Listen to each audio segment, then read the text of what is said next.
የገጠር ሰው መንገድ ላይ የከተማ ሰው ሲያይ ማለት ነው ከገጠር እንደመጣ ማለት ነው። አስባችሁታል? ራቁቷን መስለዋለች። ምን ነው እናትዋ እርቃንሽን ሆንሽሳ? ሄይ ገጠሬው ምንድነው ተሽክላዛፍሚ? ምን ነው እትዋ ተቆጣሽኝሳ? እኔ እኮ ላንቺ አዝኜ ነው በይ። እኔ ሊፕስቲክ ጠፍቶብኝ ለራሴ ተናድጃለሁ። ምንድነው የምትለኝ? አረገኝ ምን ያህል ብትገዢው ነው በይ። እሺ ያላሽ ላይ ለበሽው ልብስ ወይት ሄዶ ነው?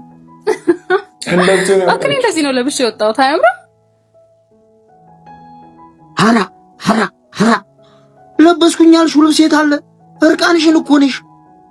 ይሄ እኮ ፋሽን ነው። ምኑ? የዘመኑ ልብስ እኮ ነው። አያምርም? አይ የከተማ ሰው ሰውነትሽን ነው? አይ ልብሱን ነው። መቼ ለበሽኝ እናት? አልለበሽም እኮ እንዲሁ ዘመናዊነትን እርቃን መሆን አረግሽው።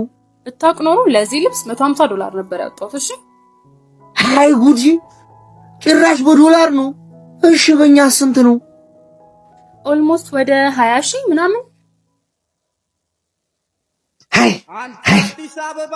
እንደው ለዚህ ብጣቂ ጨርቅ 20,000 ብር ተምተውጭ የተራቡትን ብታቤበት ትጸድቅ ነበር። በይ ክፉ አልናገርሽ። መልካም ቀን። ተሰቃዩ ብዙ ባክሽ ጥሪያቸው እንኳን ላሳደግሽው ጥርሽ ለበላ ይችላል ግን ጥሩ መልእክት ነው። ያበደ ነው። ሆነሻል ከለላ